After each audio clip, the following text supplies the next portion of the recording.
The palace walls had seen centuries of whispered betrayals, alliances forged in shadows, and secrets buried so deep that even history dared not unearth them. But on this night, the whispers were louder, the shadows darker, and the secret more damning than anything that had come before. It was not a scandal of politics or a monarchy gripped by controversy. It was something rawer, something infinitely more dangerous. It was family, a family that the world believed untouchable, now splintering at its core in a way that left one brother bruised and the other broken in tears. What happened between Prince Harry and Meghan Markle inside the privacy of their California home is something few imagined possible, yet the aftermath was impossible to ignore. A violent argument, an eruption of years of tension, reportedly left Harry with visible injuries etched across his face. To some, it was a shocking revelation of what may lie beneath the carefully curated facade of marriage. To others, it was an all-too-familiar tale of a couple pushed to the brink. And to Prince William, Harry's once inseparable ally, confidant, and protector, it was the breaking point that brought him to tears, not as a future king, but as a brother who suddenly found himself powerless in the face of his siblings' suffering. Before we continue, please hit the like button, subscribe to the channel, and turn on the notification bell for updates. From the very beginning, Harry and Meghan's relationship was built on defiance and passion, the kind that made headlines and captured imaginations. They were the couple that dared to step away from tradition, choosing love over protocol, forging their own path, even when it meant walking away from the very institution that had defined Harry's existence. Yet, every fairy tale has its cracks, and every rebellion carries its price. Theirs was no different. The question is, when does a love story cross the line into something darker? And what happens when the people closest to you, those sworn to protect you, can do nothing but watch from the sidelines? The reports of this violent argument did not come out of nowhere. They were born from months, if not years, of speculation, stories of shouting matches behind closed doors, and subtle signs that all was not well. Harry's public demeanor often hinted at exhaustion, while Meghan, always poised, fought against an avalanche of criticism that painted her as both victim and villain, depending on which headline one read. But this time, there was no hiding. This time, the consequences weren't contained to whispers in tabloids or rumor mills. They were etched on Harry's face, impossible to ignore.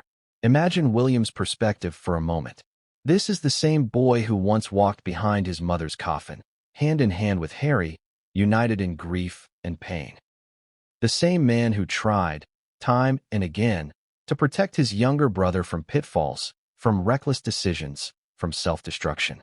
Now, standing in front of him, was not just a prince bruised from a marital row, but a brother scarred by something William could not fix. It was grief layered upon grief. For William, the tears weren't just about the injuries. They were about the realization that the family bond, the one constant in their chaotic lives, was slipping further and further away. But how did it come to this? How did two people who once seemed so united in their fight against the world find themselves locked in a physical confrontation that shook not only their marriage, but the very foundations of the monarchy's public image? Some say it was inevitable. The pressure of fame, the relentless glare of the media, the burden of expectations, and the isolation of exile in a country far from the one that once defined them. Others insist it was Meghan's determination to control the narrative, clashing against Harry's lingering loyalty to his roots. Still others point to Harry himself, a man torn between two worlds, constantly at war with himself, and increasingly caught in storms of his own making. Yet, to reduce this moment to speculation alone would be to strip it of its human weight. Beyond the headlines, beyond the gossip, there was a man sitting broken, his face marked not only by the alleged violence of the night, but by years of inner turmoil. And there was his brother, often accused of coldness, suddenly weeping, not for a crown, not for a duty, but for the boy he once promised to protect. The image of William's tears spoke louder than any royal statement could. It was a reminder that beneath the titles, beneath the protocol, these are men bound by blood and haunted by loss. In the middle of this storm lies Meghan, whose name has become synonymous with division. To some, she is a survivor, a woman maligned by a system that never welcomed her. To others, She is the architect of chaos, manipulating her way through sympathy and scandal alike. In this case, the accusations were sharp: domestic abuse, a phrase that cuts through royal mystique and lands with brutal reality. But abuse is not a word that can be thrown lightly. It requires proof, testimony, and courage from those involved. The silence around Harry's situation is what fuels the fire. His refusal to confirm or deny leaves the world to guess, to imagine, to draw conclusions. And sometimes, silence is the loudest scream of all. The royal household, of course, has seen scandals before. Affairs, divorces, abdications. Its history is littered with betrayals and heartbreaks. Yet this was different. This was not about politics, not about image. It was about violence within a marriage, an accusation that the palace could not simply dismiss as rumor. For those behind the gates of Buckingham Palace, the panic was palpable. What would this mean for the monarchy's fragile image in the modern world? How would they protect Harry without condemning Meghan? How would they support William, whose emotions had now become the story? For the advisors and courtiers, this was a nightmare with no script, no precedent, and no easy solution. And for the public, it was a spectacle that cut deep into the universal fear of what happens when love turns sour. People recognized their own stories in Harry's silence, in William's tears, in Meghan's vilification. For every headline about royalty, there were 1,000 untold stories of ordinary families wrestling with similar demons: violence behind closed doors, brothers unable to save brothers, and the complicated, painful web of loyalty, shame, and love. That is what made this story resonate so strongly. It wasn't just about royals, it was about humanity. This introduction is not about delivering the ending, nor about confirming the truth of every rumor. Instead, it is about drawing you into the storm, into the questions that demand answers. Did Meghan really cross that line? Was Harry truly a victim of abuse? Or was this a moment of passion taken out of context? Why did William's tears feel like the most honest glimpse into the royal family we have ever seen?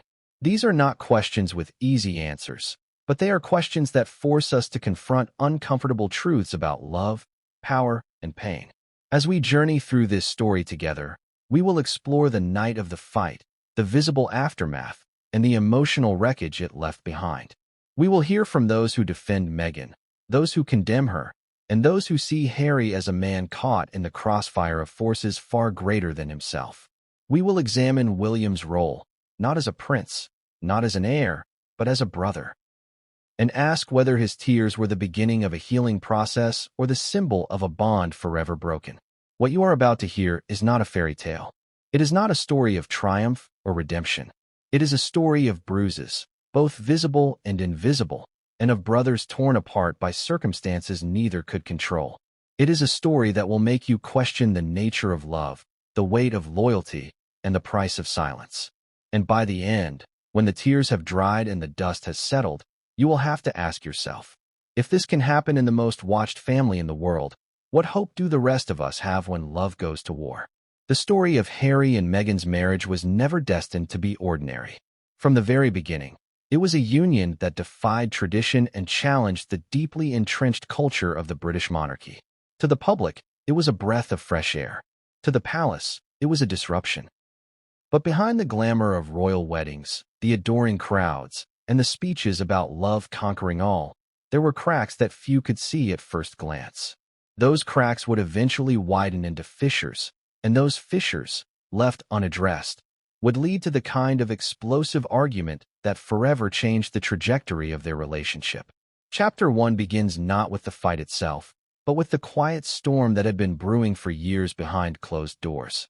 Harry had grown up in a world of rigid discipline and constant scrutiny. From the moment he was born, every smile, every stumble, every mistake was catalogued by the press. He had been forced to mourn his mother in front of the entire world, and that wound had never truly healed. For all his charisma and energy, there was a fragility within him, a need for stability that he never quite found. Meghan represented that stability, or at least, that was what he thought in the early days. She was different.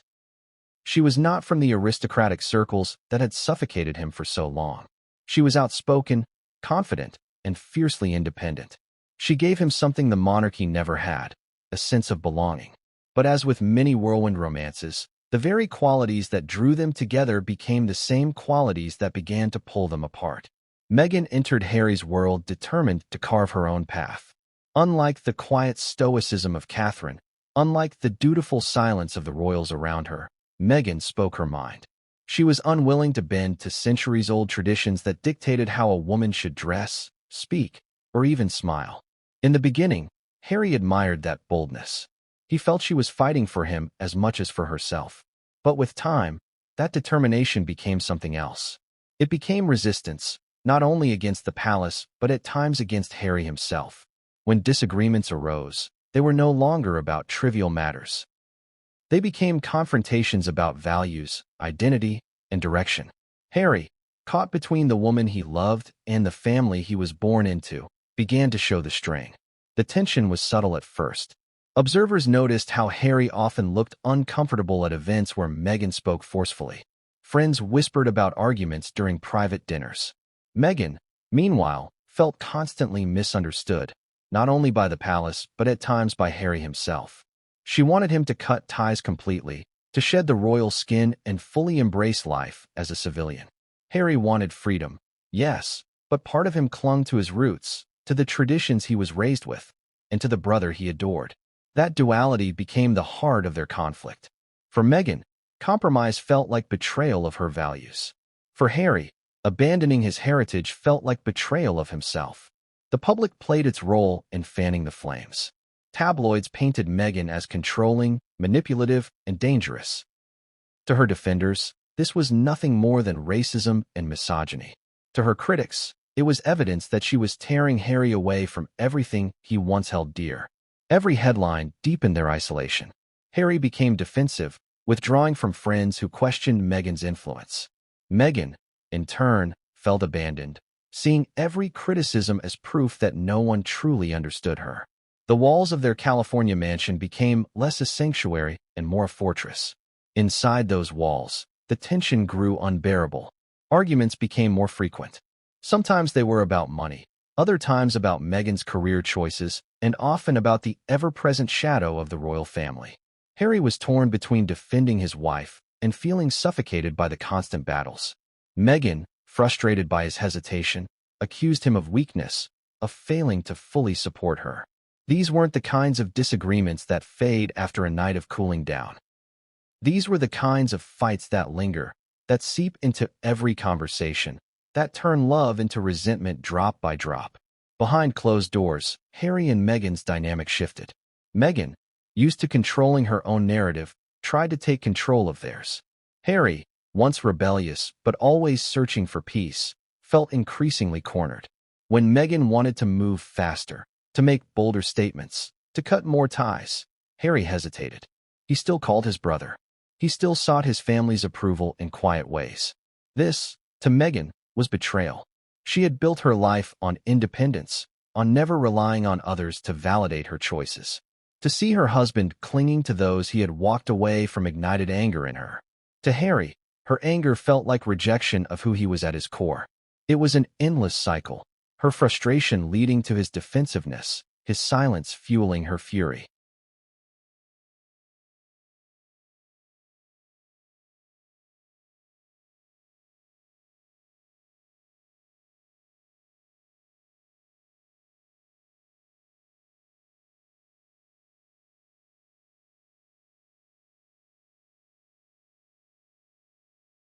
The public began asking questions that cut to the heart of the issue. How does a family address violence when it happens in their midst? How does a brother reconcile loyalty with the need to confront truth? How does a monarchy survive when the image of its members is stained not by gossip, but by evidence of harm? These questions had no simple answers, but they forced a conversation that had been avoided for too long. Abuse, no matter who commits it, cannot be dismissed. Pain, no matter where it exists, cannot be ignored. And the royal family, whether it wanted to or not, had been thrust into that reality. Harry's injuries told a story no one wanted to hear, but everyone needed to confront. They were the physical embodiment of a marriage unraveling, of love turning into conflict, of silence breaking into visible truth. And as those images circulated, as William wept, as the palace scrambled, the world realized that the fairy tale had shattered beyond repair. The question now was no longer whether Harry and Meghan could survive as a couple, but whether Harry could survive at all, physically, emotionally, and within the fractured bond of a family that had already endured more than its share of tragedy. This chapter closes with the image of Harry standing before the world, bruised but silent, his pain unspoken but undeniable. The man once seen as the rebel prince now stood as a symbol of vulnerability, a reminder that even those born into privilege are not immune to the darkest struggles of the human condition. And as the story moves forward, one question remains.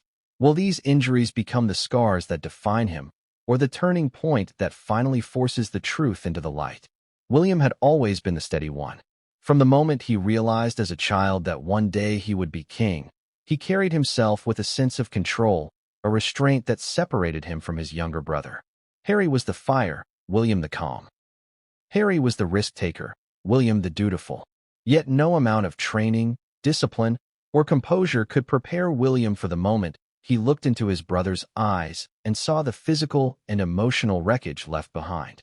It was in that moment, stripped of all royal formality, that William broke down in tears, not the tears of a monarch in waiting, but the tears of a brother who realized he could not protect the person he loved most from the one thing he had sworn to shield him from: pain.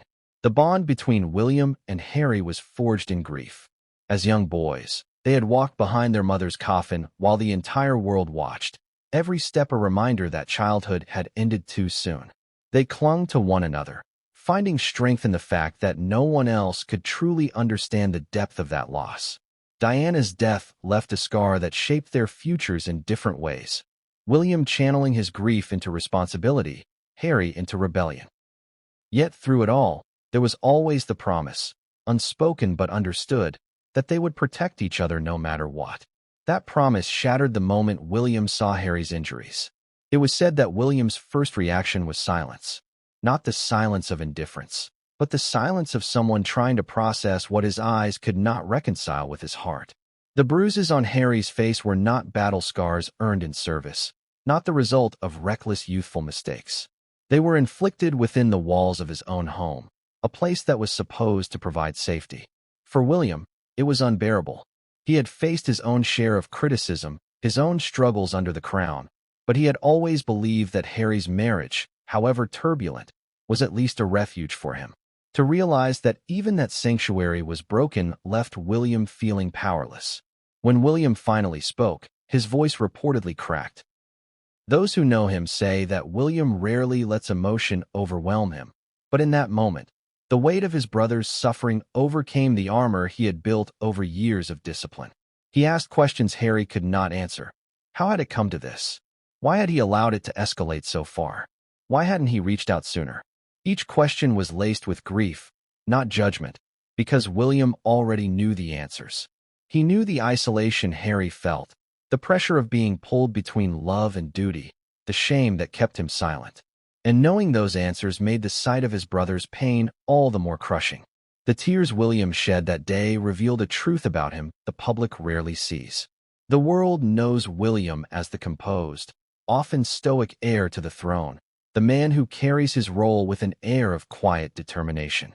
But behind closed doors, with his brother before him, William was simply human. His tears were not strategic, not performative. They were the raw expression of a man who could not bear to see his brother broken. He was not crying only for Harry's injuries. He was crying for their shared history, for the little boys who had once promised each other they would always stick together, for the men they had become who now stood on opposite sides of an ever-widening chasm. For Harry, seeing William cry was its own wound. He had always seen his brother as unshakable, the strong one, the one who kept it together when he could not. To see William break was both comforting and devastating. It reminded him that their bond was still there, buried beneath years of disagreements and distance, but it also deepened his shame. He had not only failed to protect himself, but had become the source of his brother's anguish. It is said Harry looked away, unable to meet William's eyes, because the sight of his brother's tears was more painful than the bruises on his face. Observers close to the brothers described the encounter as one of the most emotional moments in their relationship since Diana's funeral. For William, the tears were cathartic, a release of everything he had carried in silence. Anger at Meghan, frustration at Harry, fear for the monarchy, but most of all, grief for the boy who had once been his closest companion. For Harry, the moment was a mirror reflecting not only his pain but the damage his choices had caused to the people he loved. It was a reminder that his decisions, his silence, his suffering did not exist in isolation. They rippled outward, pulling his brother into the storm whether he wanted it or not. What made William's tears so significant was the way they shattered the carefully maintained image of royal strength. Royals are trained to remain composed in the face of crisis, to maintain dignity even when the world collapses around them. But William's breakdown showed that beneath the crown and the duty, there was still a man who felt deeply, who could not mask his sorrow when it came to his brother. In many ways, it humanized him more than any speech or appearance ever could. The world saw a glimpse of the private man who had lost not just a sense of family unity, but also faith in the choices that had led them here. The palace, of course, tried to contain the narrative. Stories of William's tears were never meant to reach the public, yet leaks are inevitable in a family where every move is watched. When the whispers spread that William had been seen crying over his brother's injuries, it only intensified the conversation. Some saw it as proof of the depth of the crisis, others as a sign that reconciliation between the brothers was still possible. Either way, the image of William breaking down resonated with the public in a way few royal moments ever had.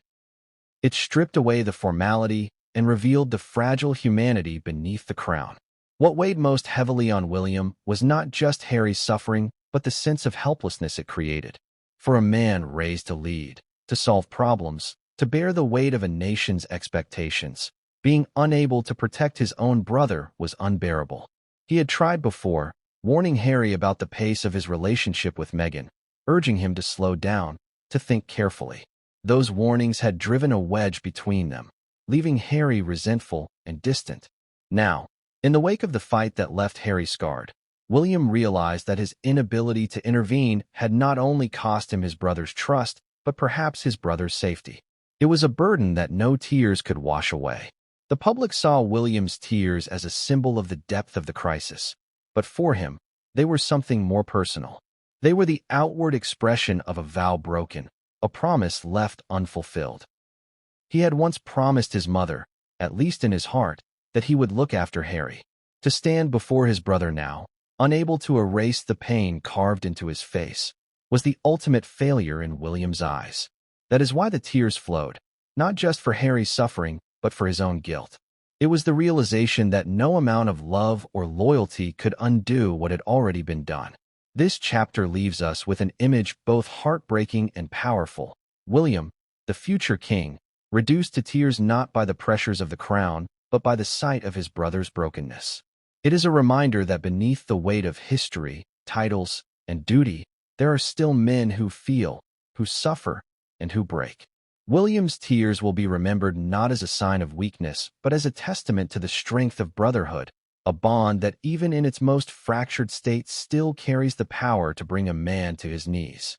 And as we move forward, the question lingers. Will those tears lead to healing, or are they simply the final expression of a bond already beyond repair? The storm that followed was unlike anything Meghan had faced before. Accusations of domestic abuse were not just whispers. They were headlines, conversations in living rooms, debates on television panels, and threads running endlessly across social media. The image she had carefully built, the polished composure she displayed at public events, the message of resilience and independence she had projected, all began to crack under the weight of the allegations. For Meghan, who had spent years fighting narratives she claimed were designed to destroy her, this was the most devastating blow yet, because this time the evidence was not rooted in speculation or hearsay. This time, the bruises were visible on Harry's face, and silence no longer worked in her favor. From Meghan's perspective, the accusations felt like yet another betrayal. She had long argued that the media was unfair to her, that she was held to a standard no other royal or public figure had ever been subjected to. She claimed racism, sexism, and a deep-rooted bias against outsiders fed the relentless negative coverage. But this time, her defenders struggled to protect her. Domestic abuse is not an accusation that can be brushed off with claims of unfair reporting. It is a subject that ignites strong emotions, and the world was watching closely. The question was no longer whether Meghan had been treated unfairly by the press. It was whether she had crossed a line so severe that even her most loyal supporters could not shield her. Behind the scenes, Meghan reportedly pushed back hard. She denied the allegations to those close to her, framing the incident as a heated argument blown out of proportion, insisting that Harry's injuries had been exaggerated by those eager to see her fall. To her, the accusations were not about truth, but about power. Another attempt by the monarchy, the media, and her enemies to drag her down. But in the court of public opinion, denial was not enough. The mere suggestion that she might have been responsible for violence shifted the narrative irrevocably. No longer was she only the victim of royal cruelty or media harassment. Now, she was seen by many as a potential abuser, and that label carried consequences she could not control. The reaction within the royal family was complicated. There was shock, yes, but also anger. For those who had never trusted Meghan, the incident was seen as proof of what they had feared all along, that she was dangerous, manipulative, and destructive. For others, there was hesitation, a desire to protect Harry while avoiding outright condemnation of his wife. The monarchy could not publicly accuse Meghan without igniting a firestorm, but neither could it ignore what had happened. This left the institution paralyzed, its silence interpreted as complicity by some and careful calculation by others. And for Meghan, that silence was its own kind of punishment, because it allowed the public to fill in the blanks with their worst assumptions. Public reaction was fierce and divided. For those who had long criticized Meghan, the accusations confirmed everything they had suspected. Social media exploded with condemnation, with hashtags calling for accountability, for Harry to be freed, for justice to be done. Memes, videos, and editorials painted her as a villain who had finally shown her true colors. The contrast between her carefully curated public image and the private reality that was now alleged made her an easy target. The words domestic abuse stuck to her name in a way that no amount of denial could erase.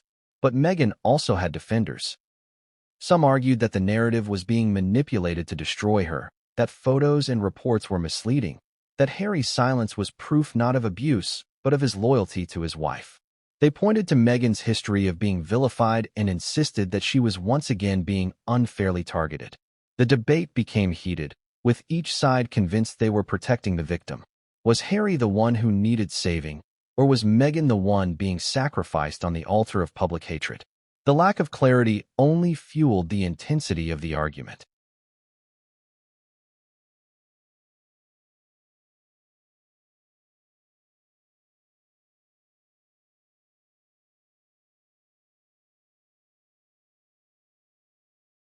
For Harry, caught in the middle, the accusations were unbearable. He had always been protective of Meghan, standing by her side against the world. To see her painted as an abuser left him torn between loyalty to his wife and the undeniable evidence of his own injuries. His silence was deafening. He neither defended Meghan publicly nor confirmed the allegations, leaving a vacuum that the public filled with speculation. Every day he refused to speak was seen as confirmation by some, betrayal by others. His silence was interpreted not as neutrality, but as proof that something was deeply wrong. Meghan, facing the weight of the accusations, leaned into her familiar strategy: control the narrative. She reportedly reached out to media allies, attempting to frame the incident as a smear campaign, to redirect attention back to her struggles with the monarchy, to remind the public of her victimhood. But this time, the story was not one she could easily reshape. This time, it wasn't about the institution, the tabloids, or cultural prejudice. This time, it was about the man she had married, the man whose face carried the marks of their private battles. And no amount of spin could erase what the world had seen. What made the accusations so damning was the broader conversation they ignited. Domestic abuse, especially when it involves men as victims, is rarely acknowledged. Harry's situation forced a discussion that many had avoided. Advocacy groups spoke out, highlighting the stigma men face when admitting abuse, the shame that keeps them silent, the disbelief that often meets their confessions. In that sense, Harry became an unwilling symbol, his injuries pushing a global conversation forward. And Meghan, whether guilty or not, was at the center of it, her name forever linked with one of society's most painful realities. The personal consequences for Meghan were immense. Invitations dried up, partnerships stalled, and public appearances became tense. Where once she commanded admiration, now she was met with suspicion. Every gesture, every smile, every word was scrutinized through the lens of the accusations. Even her supporters began to waver, torn between their loyalty and the seriousness of the charges. The life she had built, based on resilience, independence, and reinvention, was now overshadowed by a narrative she could not escape. For William, watching from the sidelines, the accusations against Meghan were almost secondary to his concern for Harry. Yet even he could not ignore what they meant for the family. The monarchy, already fragile in the eyes of the public, now faced a crisis that touched the most sensitive nerve of all: violence within the family itself. The crown could survive affairs, divorces, even scandals of money and politics. But domestic abuse was different. It was personal, emotional, and universal. It cut through status and privilege, reminding the world that even royals are not immune to the darkest struggles of human relationships. The accusations against Meghan left the world divided, but they left Harry trapped. He could not condemn his wife without betraying her, but he could not ignore the truth of what had happened without betraying himself. That tension became the defining feature of his silence, a silence that spoke louder with each passing day. And as Meghan faced a storm of criticism unlike anything she had ever known, the question that loomed over them both was whether their marriage could withstand the weight of accusations that no amount of love, denial, or narrative control could erase. This chapter ends with Meghan standing in the center of a storm, accused of something that shattered the image she had spent years building. For her, the fight was no longer just about reputation or acceptance. It was about survival in a world where the words domestic abuse can destroy everything in their path. And for Harry, the question remained: could he stand by her side, or would the accusations finally break the bond that had defined their lives since the day they chose each other over the crown? Inside Buckingham Palace, the news of what had transpired did not arrive as a single thunderclap, but as a series of tremors that grew harder and harder to contain. At first, whispers reached the private corridors. Harry had been injured. There had been a violent argument. William had been seen in tears. Senior aides, seasoned in handling scandal, dismissed it as rumor, until photographs and first-hand accounts began to circulate. Then, the mood shifted from denial to alarm. For the royal family, which had weathered storms of every kind, affairs, divorces, leaked tapes, even abdications, this was different. This was raw, visceral, and deeply personal. A domestic crisis with physical evidence was not a matter of image management alone. It was an existential threat to the monarchy's already fragile reputation. The first instinct of the courtiers was containment. They moved swiftly to silence leaks, to control the narrative, to prevent the word abuse from ever appearing in the same sentence as a member of the royal family. Yet no matter how many statements were drafted and never released, no matter how many calls were made to editors, the truth had already slipped beyond the palace walls. The public had seen enough in Harry's face to know something had happened, and speculation had taken on a life of its own. What made matters worse was William's visible breakdown. For aides who prized royal composure above all else, the future king's tears were a disaster. But for the public, they were confirmation that the crisis was real, deeper than anyone had imagined. King Charles was said to be both furious and deeply shaken. Furious at the situation spiraling out of control, furious at Meghan for her role, but also furious at Harry for allowing things to reach this point. At the same time, there was sorrow. To see one son wounded and another publicly in tears was a father's nightmare. Charles, who had spent his life trying to balance duty with personal turmoil, now faced the possibility that his reign would be overshadowed by a scandal of violence and betrayal. His advisors urged silence, insisting that the monarchy must remain above the fray, but Charles knew silence could also be interpreted as indifference. It was a lose-lose situation. Every choice carried risk, every word carried consequences. Camilla's response was said to be more pragmatic. She had weathered decades of public hatred and emerged with resilience. but even she understood the difference between scandal and danger. She reportedly warned Charles that ignoring the crisis could damage the monarchy far more than addressing it. Her position was blunt: protect the institution first, no matter the personal cost. That meant supporting William publicly, shielding him as the heir, and distancing the crown from Harry and Meghan's turmoil. It was a calculation rooted not in emotion but in survival, a reminder that the monarchy was not a family in the traditional sense but a system, one that demanded sacrifice to endure. Within the palace, staff were divided.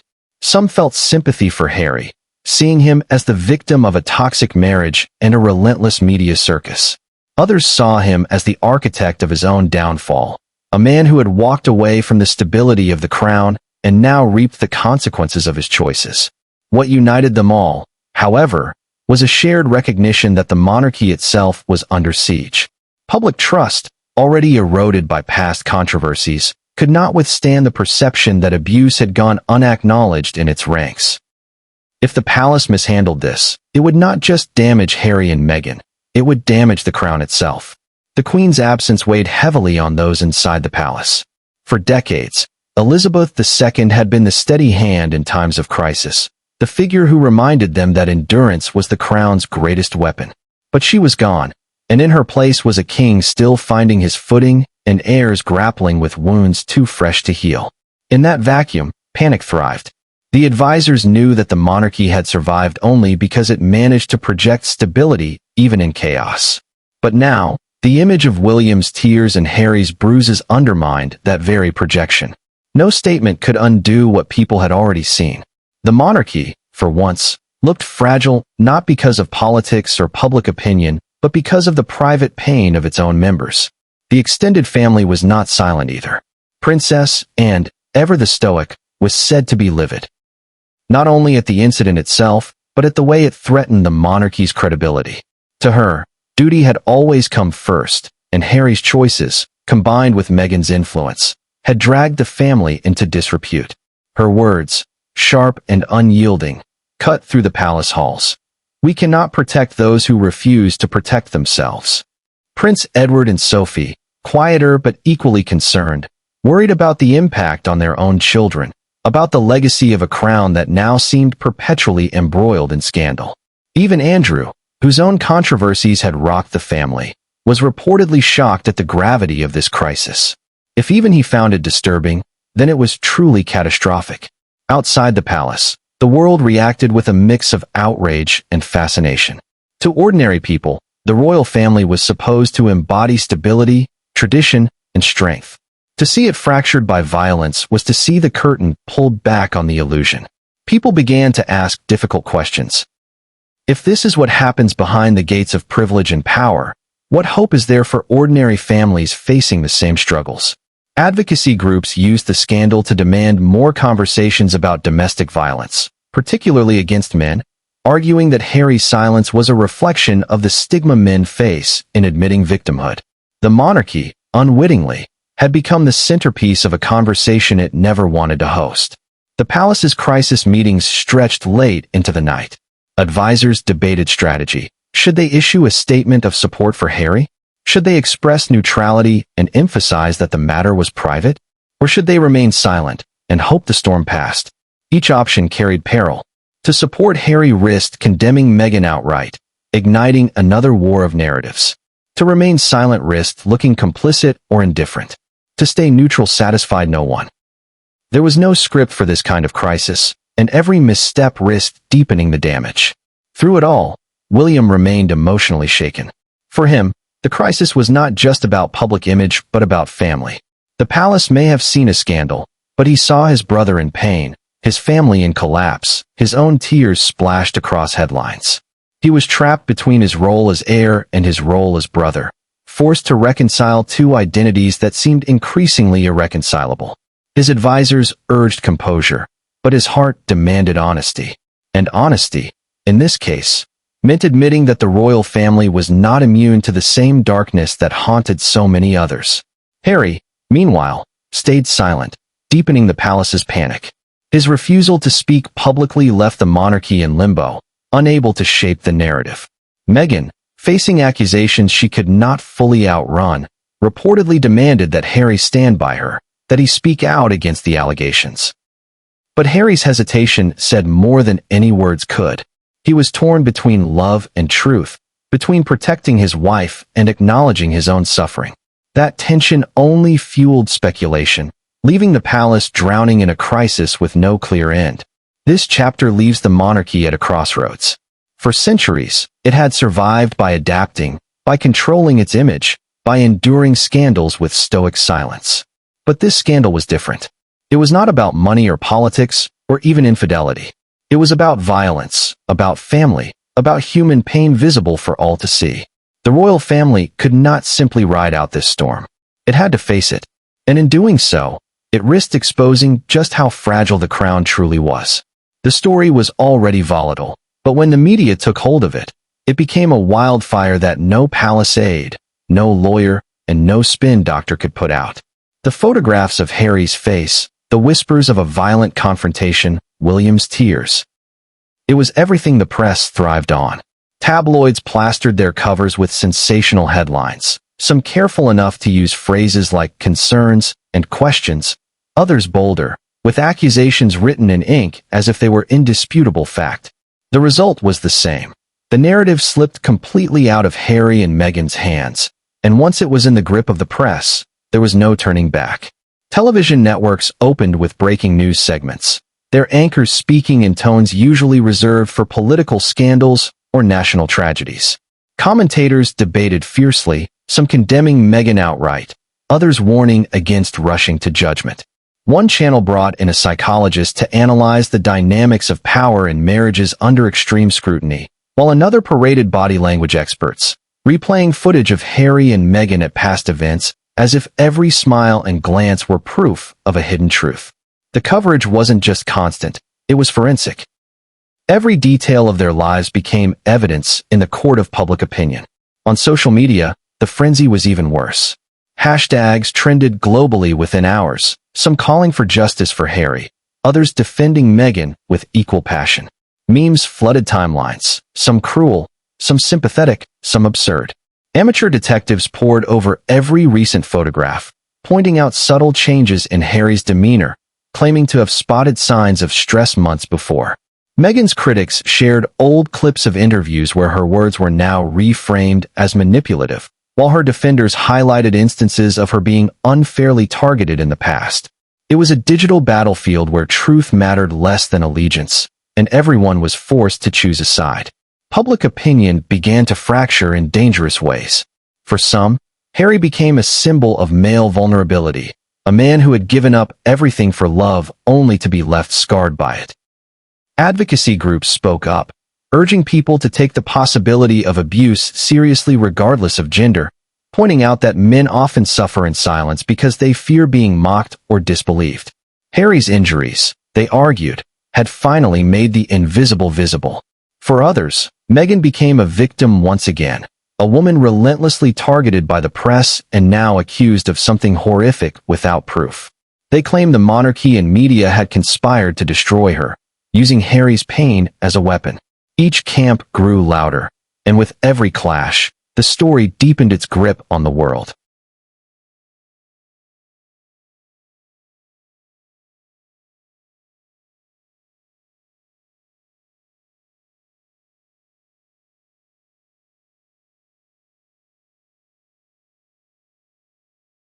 The international press added fuel to the fire. American outlets framed the story as a tragic unraveling of a love story that had once been hailed as revolutionary. British tabloids, less forgiving, leaned heavily on the narrative of betrayal and disgrace. In Australia, Canada, and across Europe, the scandal was treated as both gossip and a serious reflection of royal fragility. Late-night talk show hosts made biting jokes, their laughter barely concealing the shock that underpinned the story. Documentaries were pitched within weeks, promising to uncover the real truth of Harry and Meghan's marriage. In a world starved for spectacle, this was the ultimate drama. What made the media frenzy so powerful was the way it blurred fact and fiction. Rumors became headlines, headlines became public belief, and public belief became reality. Once the image of Harry's bruises was tied to Meghan's name, no amount of denial could undo it. The press knew this, and they exploited it ruthlessly. Every day brought new sources, new insiders, new narratives. Some claimed Meghan had a history of outbursts, others that Harry had confided in friends about feeling trapped. None of it could be confirmed, yet all of it was consumed by a public eager for answers. The lack of clarity kept the story alive, stretching it across weeks and months, each twist reigniting the outrage. For William, the media's role was salt in an open wound. His tears, intended to be private, had become public property, dissected by strangers who speculated on his every emotion. The sight of his brother's pain was now entertainment, his own heartbreak a tool for clicks and ratings. It infuriated him, but it also left him helpless. The monarchy's relationship with the press had always been a dance of necessity and resentment, but this scandal stripped away any illusion of control. The press was no longer reporting on the monarchy, it was defining it. Meghan, facing the onslaught, tried to maintain her composure in public, but even she could not hide the cracks. Every appearance was dissected, every outfit, every expression. If she smiled, it was called arrogance. If she looked serious, it was called guilt. The media framed her in ways she could not escape. Her allies in the press attempted to humanize her, publishing pieces about the unfairness of the scrutiny, but those stories were drowned out by the louder, more sensational headlines. The more she tried to fight, the more entangled she became. It was a battle she could not win. Harry's silence remained the center of the story. The press interpreted it as confirmation. Why would he not defend Meghan if she were innocent? Why would he not speak out if he were the victim? His refusal to answer only deepened the frenzy. Paparazzi hounded him relentlessly, capturing photographs of his downcast face, each one sold as proof of despair. Analysts on television speculated about his mental state, his loyalty, his future. For Harry, every step outside his home was another trial, every glance another judgment. He was no longer a man living his life. He was a headline, a case study, a public mystery. What made the frenzy so destructive was the way it consumed not only Harry and Meghan, but also the monarchy itself. Polls began to shift. Public trust in the royals, already wavering, dropped further. For the first time in years, people began to question whether the monarchy could survive another generation. If this was the image of its younger members, scarred, in tears, embroiled in violence, then what hope did it have of remaining relevant? The media, in its relentless pursuit of the story, had not only turned Harry and Meghan into characters in a tragic play, but had also dragged the crown itself into the mud.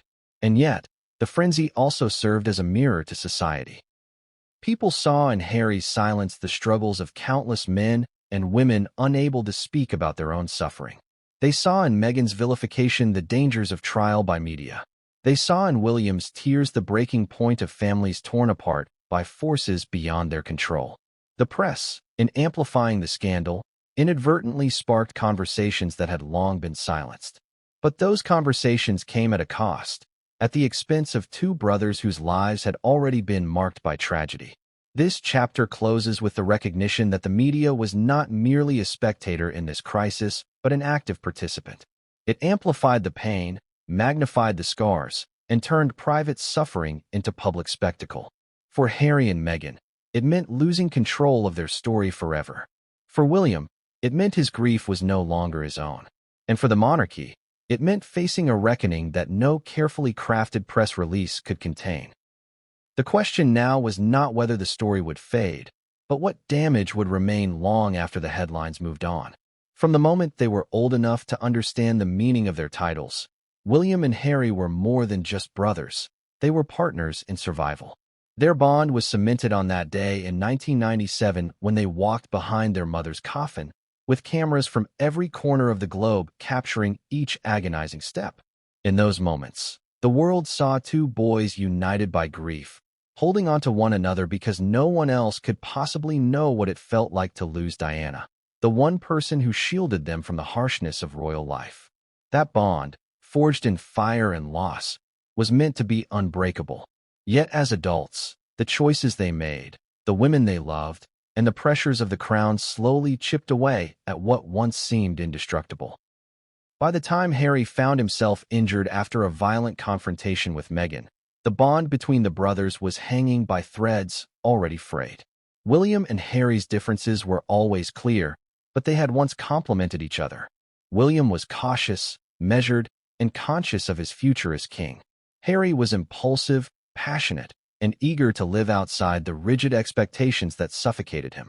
Together, they balanced each other, and Diana had often said that their differences would make them stronger as a team. For years, she was right. William steadied Harry, and Harry brought life and laughter into William's world. But Diana's absence left a void no one could fill, and over time, the brothers began to drift, not because of a lack of love, but because of the relentless demands placed upon them. The first real strain came when Meghan entered Harry's life. For William, who had married Catherine after years of steady courtship, Meghan's sudden arrival and whirlwind romance with Harry felt destabilizing.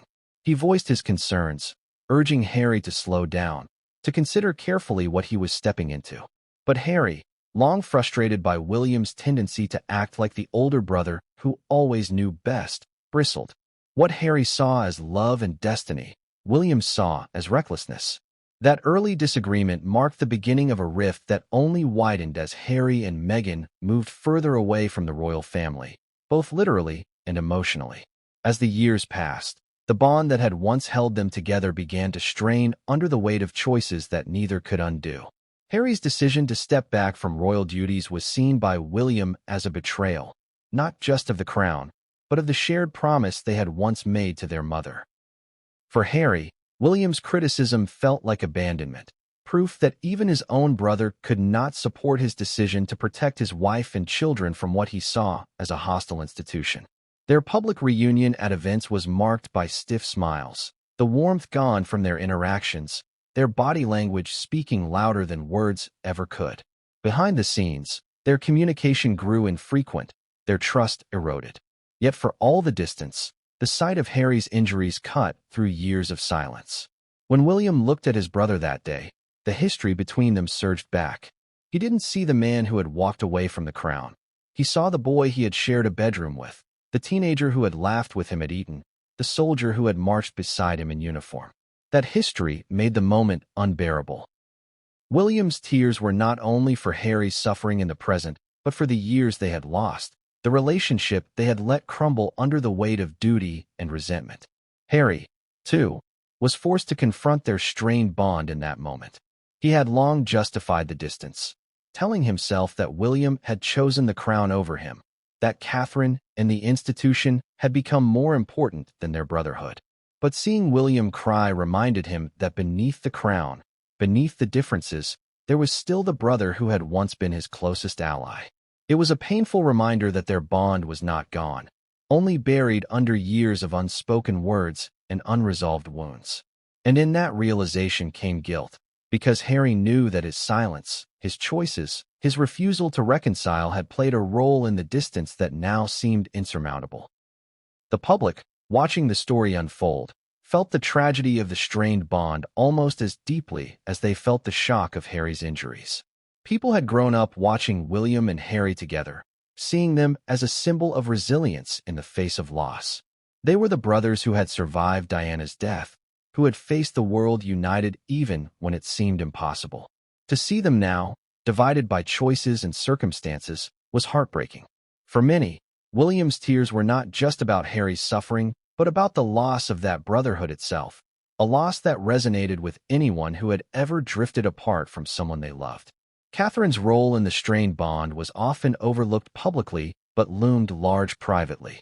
She had always been close to William's side, supportive of his concerns about Harry's choices and cautious about Meghan's influence.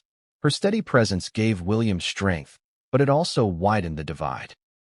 Meghan, feeling compared and judged, saw Catherine as a symbol of everything she was not, and everything the monarchy demanded of her, but she refused to be.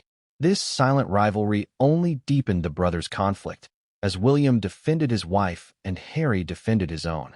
The sisters-in-law never found common ground, and their distance became another crack in the foundation of the brothers' relationship. The strained bond also carried the weight of expectation. The world had expected William and Harry to carry Diana's legacy together, to modernize the monarchy as a united force. Instead, they had become symbols of division.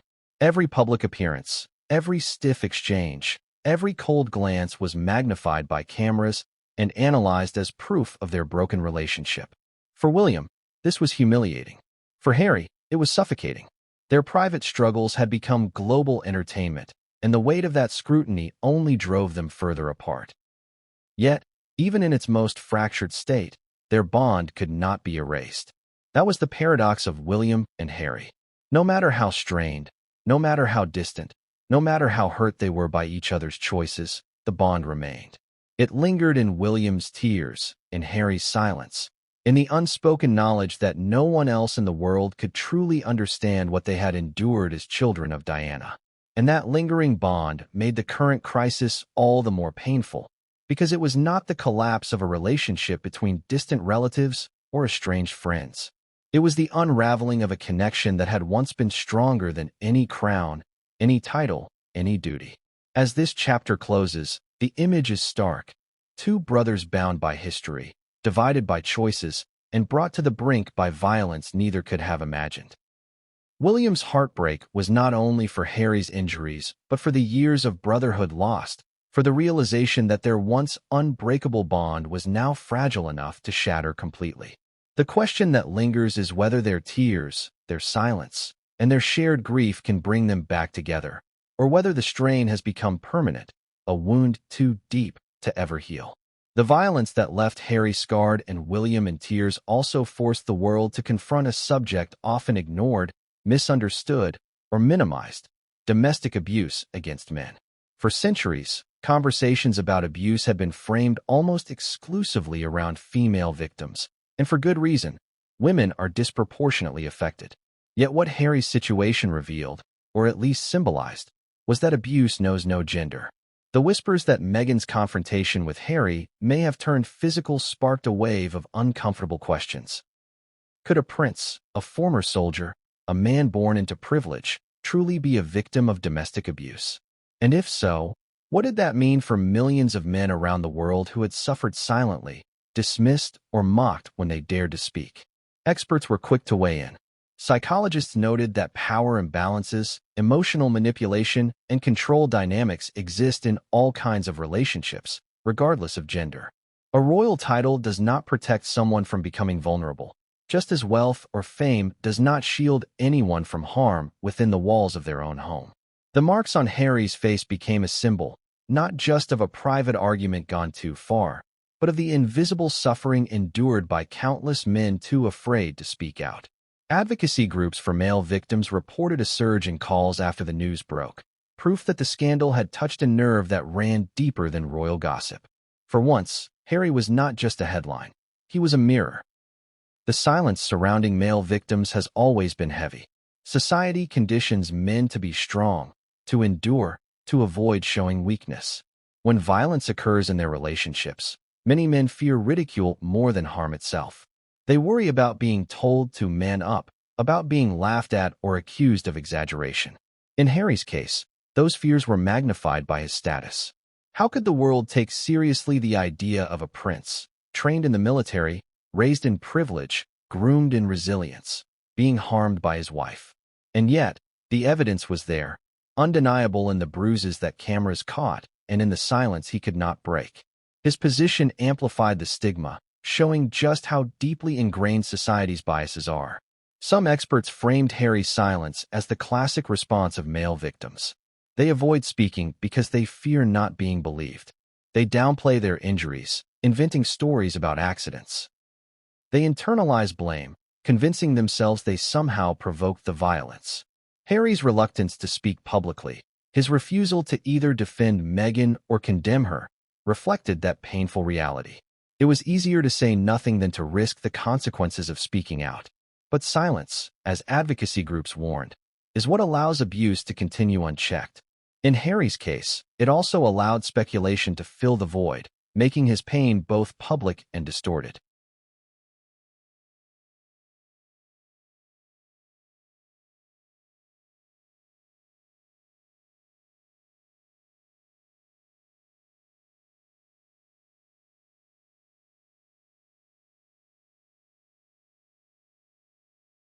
The cultural impact of Harry's situation was profound. News outlets that usually avoided discussing male victims suddenly dedicated hours to the topic. Experts explained that domestic abuse against men often takes forms other than physical violence: emotional control, verbal degradation, financial manipulation. But when physical violence occurs, as it allegedly did with Harry, it is particularly shocking because it disrupts society's narrative of male strength and invulnerability. The image of Harry, a former soldier, marked by violence at home, resonated precisely because it broke the myth that men cannot be victims. And in breaking that myth, it opened the door for other men to step forward with their stories. The legal implications were also raised. If Harry had been an ordinary man, advocates argued, the allegations would have prompted investigations, support services, and perhaps even legal action. But Harry was no ordinary man. He was a prince, his life entangled with politics, public image, and global scrutiny. For authorities, stepping into a royal marriage was unthinkable. For the palace, acknowledging it would be catastrophic. And so, the case became a limbo, too public to ignore, yet too sensitive to address formally. Harry was left, as many male victims are, with no clear path forward. His silence reflected not only personal hesitation, but also institutional paralysis. Meghan's defenders argued fiercely against the narrative. They insisted that the accusations of abuse were exaggerated, rooted in bias, and weaponized by those who had always sought to destroy her. They pointed to her history of being vilified and insisted that the media was once again turning her into a scapegoat. But even they struggled to dismiss the broader issue that Harry's situation raised. Whether Meghan was guilty or not, the conversation about male victims had already been ignited. The story could not be untold. Harry's pain, visible and undeniable, had opened a wound in society's understanding of abuse, one that demanded attention. Public reactions revealed just how uncomfortable people were with the subject. Many struggled to reconcile the image of Harry as both a prince and a victim. Some dismissed the idea outright, claiming that men cannot be abused by women in the same way women are by men. Others mocked the very suggestion, turning Harry's suffering into a punchline. But there were also those who recognized the truth, that pain is pain, that violence is violence, regardless of gender. For every cruel joke, there was a heartfelt testimony from someone who had lived in silence, someone who now felt seen because Harry's situation had forced the world to acknowledge their existence. William's role in this conversation was critical. His tears, seen by many as a rare glimpse of vulnerability from the usually composed heir, underscored the seriousness of the issue. By breaking down, William did what Harry could not. He gave voice to the pain. His visible anguish became a stand-in for the silence Harry could not break. In that sense, William inadvertently became an advocate for male victims everywhere, showing that the suffering of men should not be hidden or minimized. His grief humanized the issue, making it harder for society to dismiss. The monarchy, however, struggled to adapt. For an institution built on image, acknowledging male victimhood within its ranks would mean admitting vulnerability, something it has always resisted. The palace's refusal to comment left many feeling that Harry had been abandoned not just by his wife, but by the very family that was supposed to protect him. Critics argued that the monarchy missed an opportunity to use its global platform to shed light on an issue that affects millions. Instead, its silence was seen as complicity, another sign that the crown values survival over truth. The broader cultural significance of Harry's situation cannot be overstated. It forced society to ask uncomfortable questions about gender, power, and vulnerability. If a prince could suffer in silence, how many ordinary men were enduring the same behind closed doors? If Harry could not speak out, what hope was there for those without his platform, his visibility, his privilege? His silence was not just his own.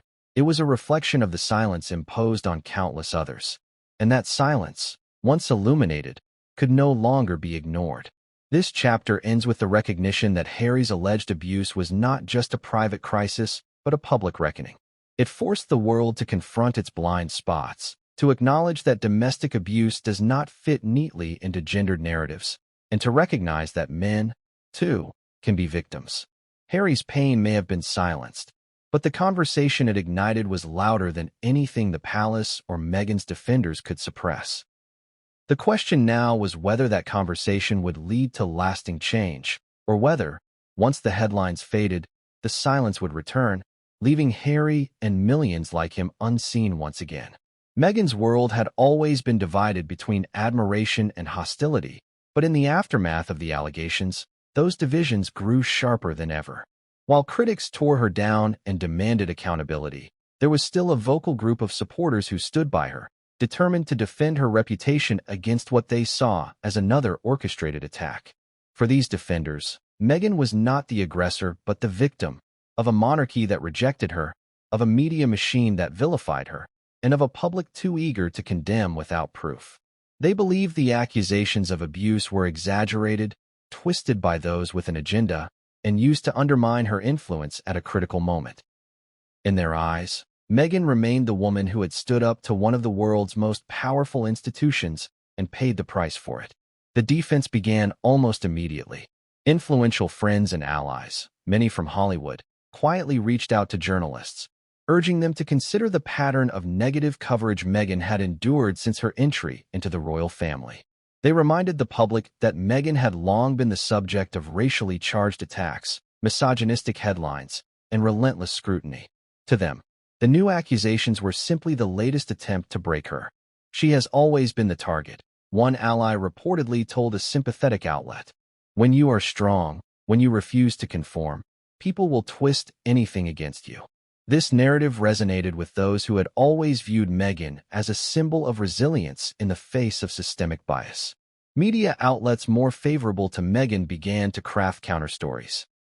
They suggested that the incident had been blown out of proportion, that Harry's injuries could have been the result of stress, exhaustion, or even unrelated accidents. They emphasized Meghan's charitable work, her advocacy for women and minorities, and her history of speaking out against injustice. The goal was clear: to remind the public of the Meghan they admired, not the Meghan painted by tabloids as an abuser. Her defenders pointed out that no concrete evidence had been released beyond photographs and whispers, and they argued that until Harry himself spoke out, the accusations should be treated with caution. The online battle grew even fiercer. Meghan's supporters launched hashtags defending her, framing her as a strong woman unfairly demonized for daring to live on her own terms. They accused the press of perpetuating dangerous stereotypes, of using her as a scapegoat for deeper royal tensions. Some even suggested that the palace itself had fueled the narrative, eager to discredit her in order to shift attention away from its own problems. Conspiracy theories flourished, that William's tears had been exaggerated for sympathy, that Harry's injuries were unrelated, that the entire scandal was a calculated campaign to strip Meghan of credibility. In this version of events, Meghan was not the villain but the latest casualty of an institution desperate to protect itself. What made Meghan's defenders so passionate was the belief that she represented more than herself. To them, she was a symbol of change, of breaking barriers, of challenging traditions that had long excluded outsiders. Her marriage to Harry had once been hailed as a new chapter for the monarchy, proof that it could adapt to a modern, diverse world. To see her accused of abuse was, for her supporters, not just an attack on her character, but on everything she represented. They felt that if Meghan could be destroyed by these accusations, it sent a chilling message to any woman who dared to defy expectations or stand against powerful systems. But even among her supporters, there was unease. Domestic abuse is not an accusation that can be dismissed lightly, and defending Meghan too aggressively risked appearing to minimize the seriousness of the issue. Some of her allies acknowledged this, carefully framing their arguments to emphasize Meghan's history of being targeted while avoiding outright denial of the allegations. They urged caution, insisting that the world wait for Harry to speak, for facts to emerge. Their defense was rooted less in certainty of her innocence and more in distrust of the institutions and media that had always seemed determined to see her fail. For Meghan herself, the defenders provided a lifeline. Surrounded by criticism, she leaned heavily on those who still believed in her. She sought comfort in friends who reminded her of the battles she had already fought and won, who assured her that the storm would pass as others had before. But this storm was different, and Meghan knew it. This time, the accusations did not come solely from outsiders or tabloids. They came from within her own marriage, from the bruises visible on Harry's face. No matter how loud her defenders were, the evidence hanging over her could not be erased by narrative alone. Harry's silence complicated matters further. Meghan's defenders insisted that his refusal to accuse her was proof of her innocence. They argued that if Harry had truly been abused, he would not hesitate to speak out, especially given his history of openness about personal struggles. But others countered that his silence was precisely what made the accusations believable, that victims often remain quiet out of shame, loyalty, or fear. The longer Harry stayed silent, the more polarized the debate became, with each side interpreting his silence as proof of their position. Meanwhile, Meghan's defenders also emphasized the double standards at play. They argued that if the roles were reversed, if Meghan had been seen with injuries after an argument with Harry, the narrative would be entirely different. The press, they claimed, would immediately condemn Harry, and the public would rally to Meghan's side.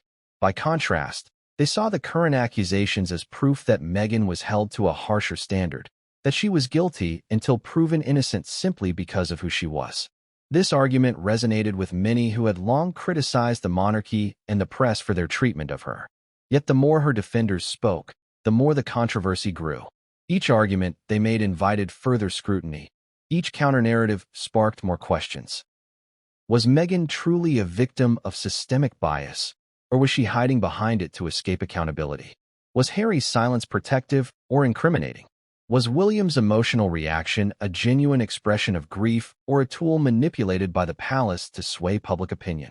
The lines between truth and perception blurred, and in that blur, Meghan's defenders found both strength and fragility. This chapter of the story reveals the complexity of public perception. Meghan was not universally condemned nor universally defended.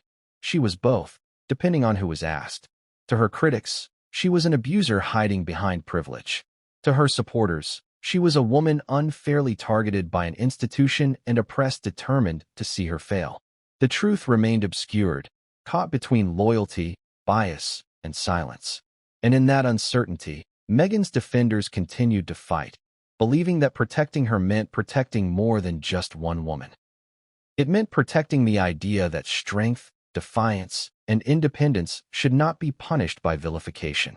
As the storm grew louder, Meghan's defenders clung to the hope that time would shift the narrative.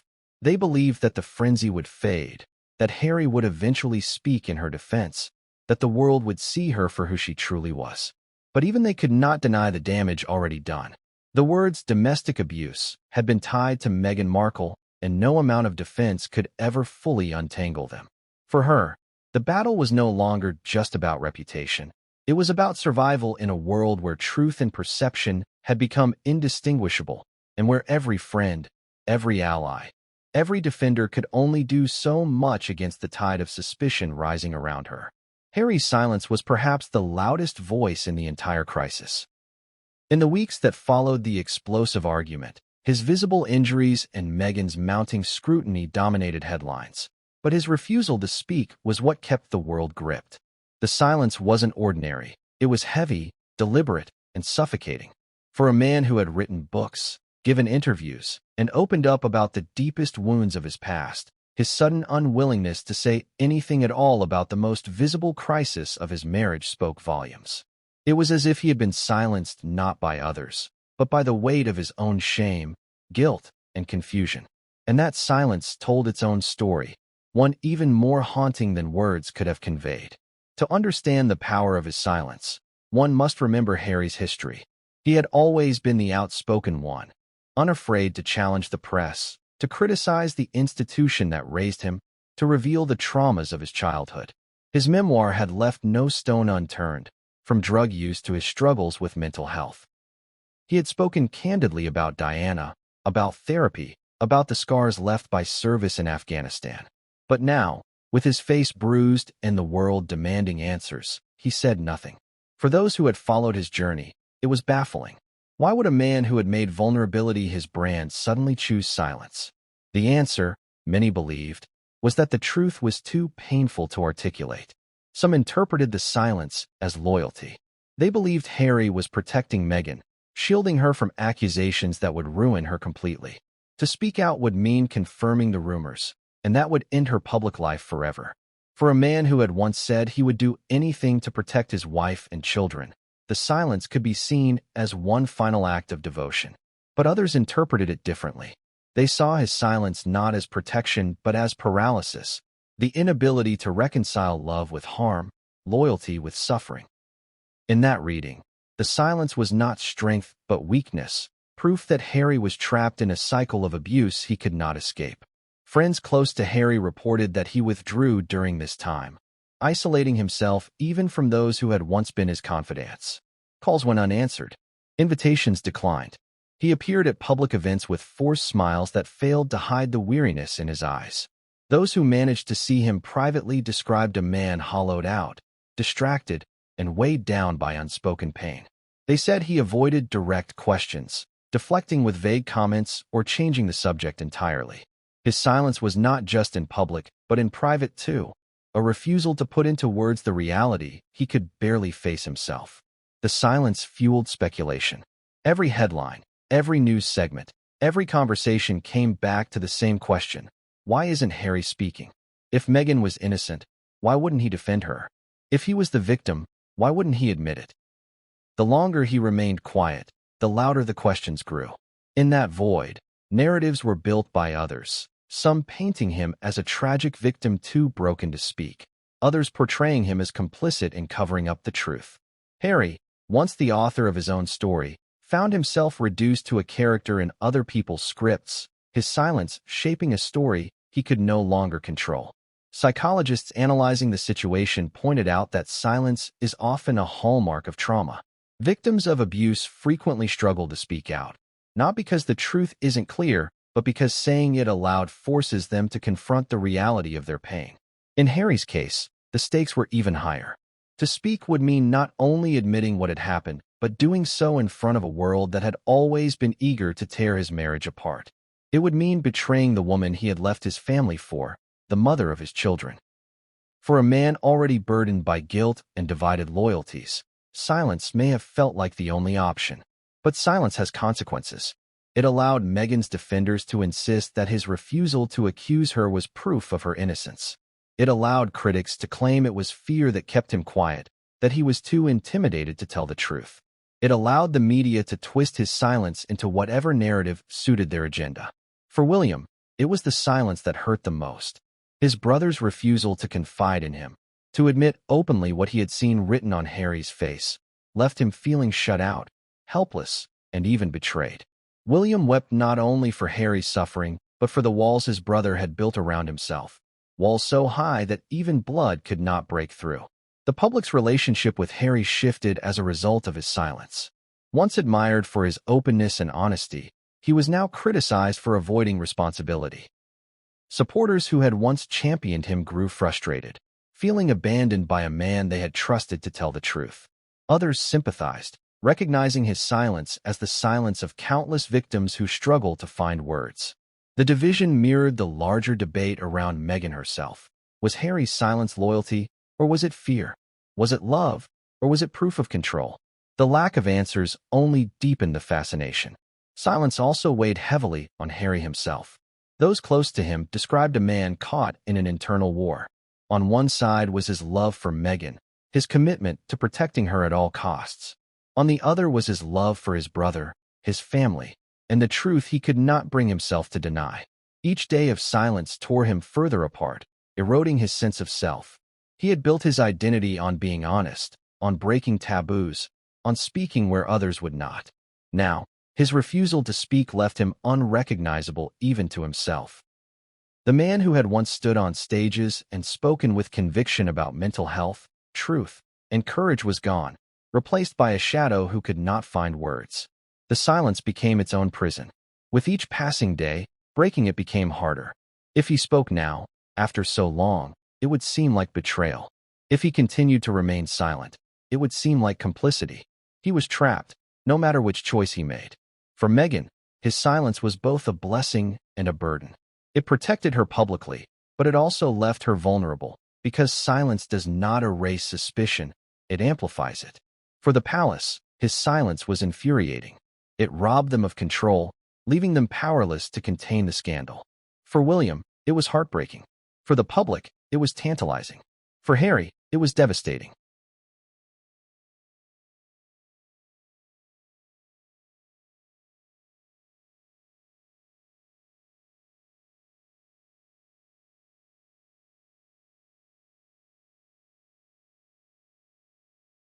The sympathy also had political implications. Within the monarchy, it was seen as dangerous. If the public began to side with Harry over the institution, it threatened the very foundation of royal authority.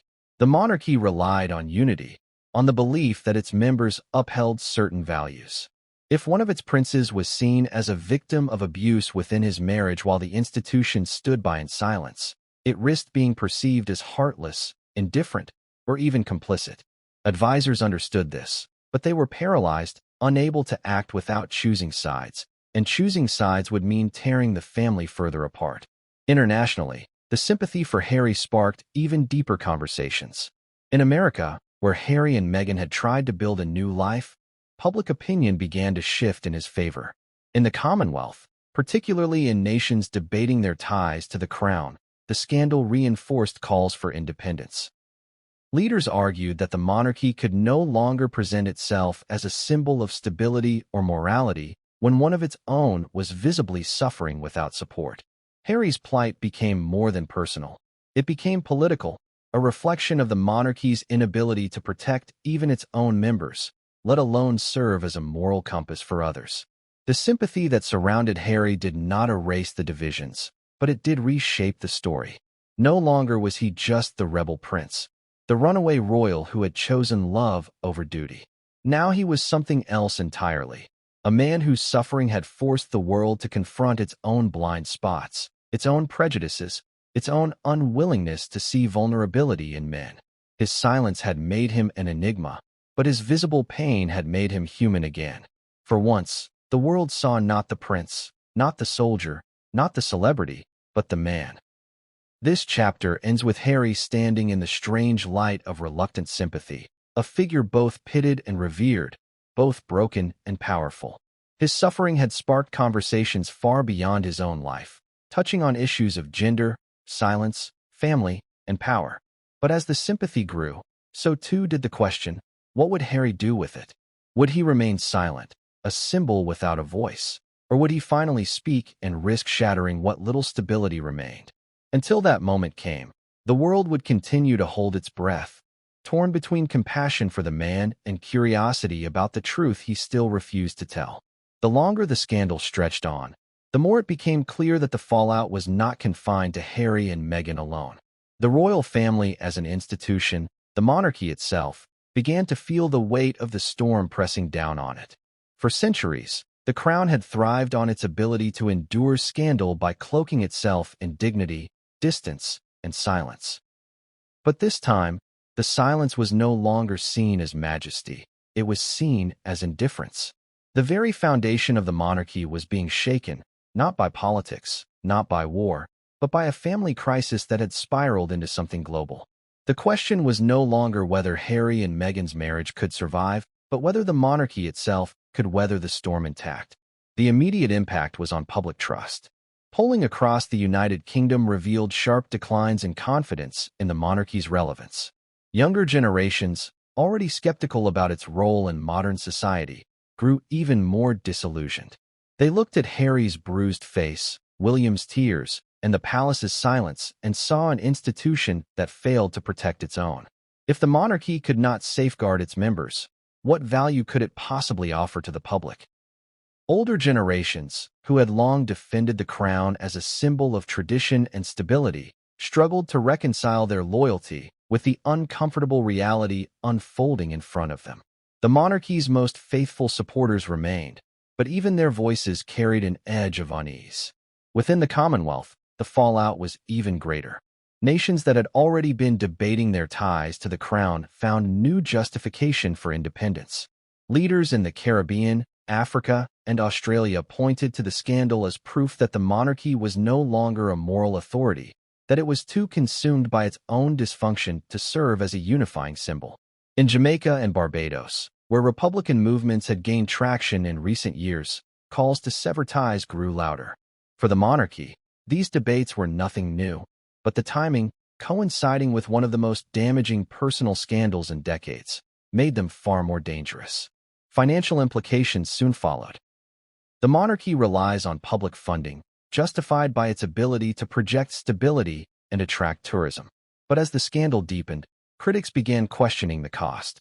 Newspapers published articles tallying the millions spent on royal security, estates, and ceremonies, contrasting them with the image of a family broken and divided. Members of Parliament, emboldened by shifting public sentiment, began calling for debates about reducing royal funding or reforming the institution altogether. What had once been unthinkable was now openly discussed. Could the monarchy itself be dismantled in the wake of its own failures? Inside the palace, fear turned to desperation. Advisors worked tirelessly to contain the damage, but the strategies that had worked in the past no longer applied. Silence no longer preserved dignity. It amplified suspicion. Carefully staged photo opportunities no longer distracted the public. They were dissected for hidden meaning. Even charitable work, once a reliable way to rebuild goodwill, was overshadowed by the lingering image of Harry's injuries. The crisis was not just a storm. It was a shadow that hung over every move the royals made, staining even their most positive actions.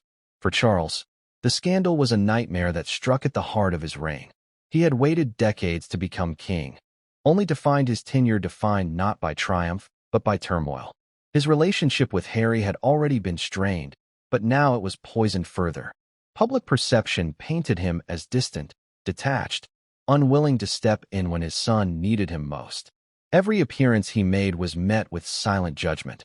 Where were you when your son was suffering?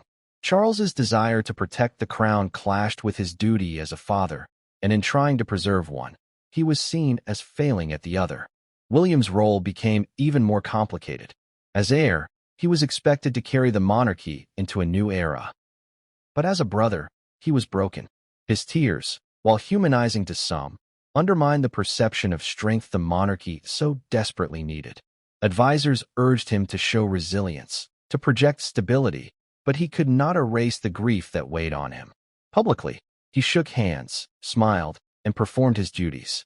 Privately, he wrestled with the reality that his brother was suffering and his sister-in-law was being accused of unthinkable things. William was caught between two worlds, the heir trying to protect the institution and the brother trying to save what was left of his family. The longer the scandal endured, the more cracks appeared in the monarchy's global alliances. Foreign leaders, once eager to align themselves with the prestige of the crown, began keeping their distance. Invitations to royal tours were quietly withdrawn. Diplomatic meetings were reshaped to avoid public association with the scandal. The monarchy's soft power, its ability to influence through image and symbolism, was fading. In its place was skepticism, a sense that the crown was no longer a source of pride, but a liability. The impact also rippled through the royal household itself. Staff morale plummeted as leaks became rampant, each aide fearful of being blamed for the constant stream of stories finding their way to the press. Some resigned quietly, unwilling to be part of an institution they saw as crumbling. Others stayed, clinging to tradition, hoping that the storm would eventually pass as it always had before. But even among the most loyal, there was unease. The feeling was not just that this was another scandal. It was that this was the scandal that could finally break the monarchy. The British press, once described as both the monarchy's greatest enemy and its greatest ally, sensed blood in the water. They shifted from covering the scandal as gossip to covering it as an existential crisis. Editorials questioned whether the monarchy was still necessary, whether it was worth preserving an institution so consumed by dysfunction. For Republicans, the scandal was a gift, a chance to push their agenda with fresh urgency. For Loyalists, it was a test of faith, one many were struggling to endure. The monarchy had survived wars, divorces, and even the death of Diana, but this crisis was different. Diana's death had united the public in grief, while Charles's divorce had eventually been overshadowed by the longevity of Elizabeth's reign. This scandal, however, was unfolding in the modern age of instant news and social media, where every detail was magnified and nothing could be hidden. There was no buffer of time, no chance for the Crown to reshape the narrative before it reached the public. The story was already out there, alive and evolving in ways no advisor could control. By the close of this chapter, the monarchy stood at its most fragile point in living memory. Its mystique was shattered, its authority questioned, its unity destroyed. What had once been a symbol of endurance now looked like a family consumed by betrayal, grief, and silence. The crown, heavy with centuries of history, looked more vulnerable than ever before. And the question that echoed through the halls of power, the press, and the public alike was simple. Could the monarchy survive, or was this the beginning of its end? As the storm escalated, pressure mounted from every side for Harry to finally speak. The monarchy remained silent. Meghan defended herself fiercely. William's tears had spoken volumes, and the press continued to spin its own narrative. But in the end, the one person whose words mattered most was Harry himself. The world was waiting for him to break the silence, to confirm or deny the accusations, to protect Meghan or to acknowledge his suffering. For weeks, he resisted. He appeared in public, but avoided microphones, issued statements about charitable work, but not about the scandal. Every silence made the anticipation greater. And then, inevitably, the day came when he was forced to respond. It began quietly. Reports surfaced that Harry had agreed to sit down for a private conversation with a trusted journalist, someone he had worked with before, someone sympathetic but not sycophantic. It would not be a grand interview like the one he and Meghan had done years earlier. It would not be a stage-managed memoir launch. It would be something more subdued, more intimate, more reflective. Yet, even before the conversation aired, the world was bracing itself. Would Harry finally admit the truth about what had happened? Would he defend Meghan against the accusations? Or would he choose to remain vague, caught between two impossible choices? When the words finally came, they carried the weight of months of silence. Harry did not give the explosive revelation many expected, nor did he offer the full-throated defense Meghan's supporters prayed for. Instead, he spoke in a way that was measured, pained, and carefully balanced. He acknowledged that his marriage, like all marriages, was under strain. He admitted that arguments had grown heated, that life under constant scrutiny had placed unbearable pressure on him and Meghan. He did not explicitly confirm the accusations of violence, but he did not deny them either. His words were layered with pauses, his tone marked by sorrow. "There are things I can't talk about," he said at one point, "because to do so would hurt the people I love. But I also can't pretend everything is fine, because it isn't." The reaction was immediate and polarized. To some, his words were an admission, proof that the rumors were true. To others, they were a defense, a way of saying that Meghan had been unfairly maligned. But what struck most people was the pain in his delivery. He looked weary, his voice subdued, his body language telling a story that his words avoided. It was as if the truth lay not in what he said, but in what he could not bring himself to say. His refusal to deny outright was, for many, confirmation enough. William's reaction to Harry's public words was one of heartbreak. He had hoped his brother would finally speak clearly, that he would confirm the truth and allow the family to move forward, however painful that might be. Instead, Harry's careful balancing act left everything unresolved. William felt betrayed again, not because Harry had spoken, but because he had said so little. In William's eyes, the vagueness only prolonged the agony, leaving the family suspended in a limbo where speculation thrived and wounds could not heal. It was another wall erected between them, another barrier to reconciliation. For Meghan, Harry's words were both a relief and a disappointment. Relief, because he had not condemned her. Disappointment, because he had not defended her with the conviction she expected. She had wanted him to say clearly that the accusations were false, that the bruises on his face were not her doing, that the world was wrong to paint her as an abuser. But Harry's refusal to speak in absolutes left her exposed. She saw his silence not as loyalty, but as hesitation, and in private, their relationship strained even further. Trust, already fragile, grew thinner still. The public reaction was complex. Some praised Harry for his vulnerability, for his willingness to speak at all. Others condemned him for cowardice, for refusing to give the clarity people demanded. Advocacy groups used his words to highlight the reality of silence among victims, arguing that his vagueness was itself a sign of trauma. The press dissected every sentence, every pause, every gesture, building headlines that reflected their own agendas. One newspaper declared, "Harry confirms marriage violence," while another wrote, "Harry stands by Meghan." The truth, as always, was lost somewhere in the middle. But Harry's statement, ambiguous as it was, marked a turning point. His silence was broken, and in breaking it, he acknowledged that something had gone terribly wrong. He could no longer pretend that life was perfect, that his marriage was unshaken, that the accusations were baseless. His careful words may not have satisfied anyone completely, but they forced the world to confront the reality that the fairy tale was over. Whatever Harry and Meghan's marriage had once represented, it now stood as a symbol of fragility, of struggle, of pain too great to ignore. The palace's response was predictable silence. They issued no comment, refusing to address Harry's words directly. But behind the scenes, there was panic. Advisors understood that Harry's refusal to deny the accusations outright left the monarchy in an impossible position. If Meghan had harmed him, the monarchy looked complicit in staying silent. If she had not, then the monarchy looked cruel for allowing her to be vilified without support. Either way, Harry's words ensured that the crisis would not fade. It would linger, unresolved, dragging the crown's reputation with it. Internationally, Harry's words were seen as a cry for help. Commentators in America described him as trapped, torn between love and truth. European media framed him as a tragic figure, unable to reconcile his loyalty to Meghan with his duty to himself. In the Commonwealth, his statement fueled even more debates about the monarchy's relevance. Leaders questioned whether an institution that could not even protect its own princes had any place in their modern societies. By the end of this chapter, Harry's words had changed everything and nothing at once. They broke his silence, but deepened the mystery. They offered vulnerability, but withheld truth. They showed his pain, but concealed its source.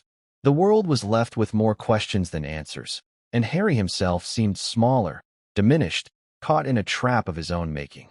His voice, once so powerful in challenging tradition and breaking taboos, now trembled under the weight of a truth he could not bring himself to speak. And the tragedy of it all was that, for many, his hesitation said more than any confession ever could.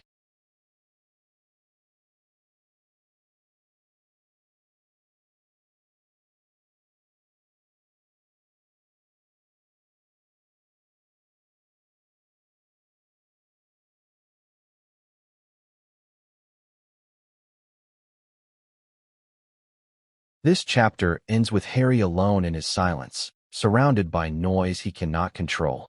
The world waits for him to speak, but he cannot. His silence has become the story, shaping perceptions, deepening divides, and trapping him in a cycle of guilt and confusion. It is a silence born of love, shame, fear, and trauma, a silence that speaks louder than any words could. And as long as it continues, the world will keep asking the same question. What truth lies behind it? William's emotions, already stretched to their breaking point, finally collided with the force of his anger when it came to Meghan. Until that moment, his tears had been for Harry, for the brother he loved, for the man he could not protect. But beneath the grief was fury, a fury that grew as he replayed the images in his mind, as he listened to whispers of what had happened behind the walls of Harry's California home. William was not only grieving, he was enraged. And his anger was directed squarely at Meghan, the woman he believed had taken his brother away from him, who had now, in his eyes, broken him completely. The confrontation between William and Meghan did not play out in the glare of cameras, but those close to the family described the encounters as explosive. William, known for his measured tone, reportedly abandoned all restraint when addressing her. He accused her of destroying Harry's spirit, of isolating him from his family, of pushing him into choices that left him vulnerable and alone. The sight of Harry's bruises had unlocked a fury William had kept buried for years, resentment over every argument, every slight, every public feud. Now, it all came pouring out. For William, Meghan was not just Harry's wife. She was the catalyst of the unraveling of everything he and Harry had once shared. Meghan, for her part, did not shrink in the face of William's fury. She had never been the type to cower, never the type to accept blame quietly. She fought back with words as sharp as his accusations. She reminded William that Harry had chosen her, that it was Harry's decision to leave the monarchy, Harry's decision to distance himself from his brother. If Harry was suffering, she argued, it was because of the relentless pressure of the institution William represented, the same institution that had rejected her from the moment she arrived. In Meghan's view, William was not a savior but a hypocrite, condemning her for Harry's pain while ignoring the role the monarchy itself had played in shaping the very circumstances that broke him. The clash between them was more than personal, it was symbolic. William represented the crown, the duty, the traditions that had defined their lives. Meghan represented defiance, independence, the refusal to conform to centuries-old expectations. Their confrontation was the embodiment of the very struggle that had torn Harry apart. Loyalty to family versus loyalty to the woman he loved. Watching them at odds, one could almost see Harry's internal war playing out in real time, as if his silence had been split into two voices, William's rage and Meghan's defense, each fighting for dominance. For William, the confrontation deepened his resolve. He began to speak more openly to those he trusted about his concerns for Harry's well-being. He no longer hid his belief that Meghan was dangerous, that her influence was toxic, that she was leading his brother down a path from which there might be no return. His frustration with Harry's silence grew, but his anger toward Meghan hardened. To William, she was not just part of the problem, she was the problem. His grief for Harry was real, but his fury at Meghan was unrelenting. Meghan, in turn, saw William as the embodiment of everything that had gone wrong in her life with the royals.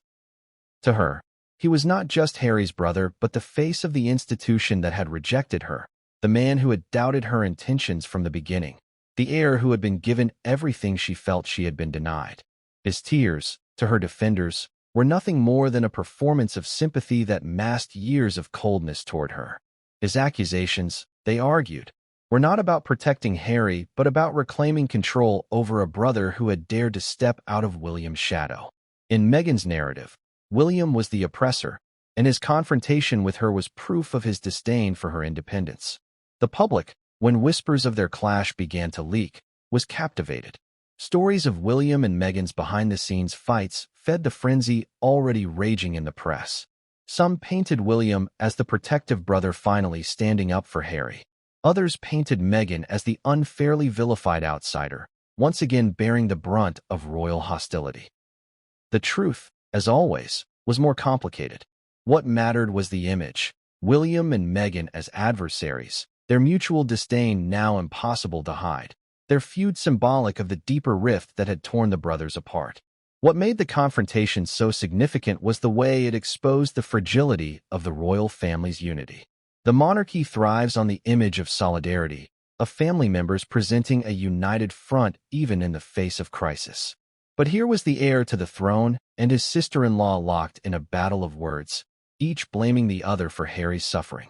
It was a glimpse into the chaos behind palace doors, chaos that no amount of carefully worded statements could disguise. The public no longer saw a family bound by tradition, they saw a family at war with itself. For Harry, caught between them, the confrontation was devastating. He had always wanted William and Meghan to coexist, if not as friends, then at least without hostility. Now, that hope was shattered.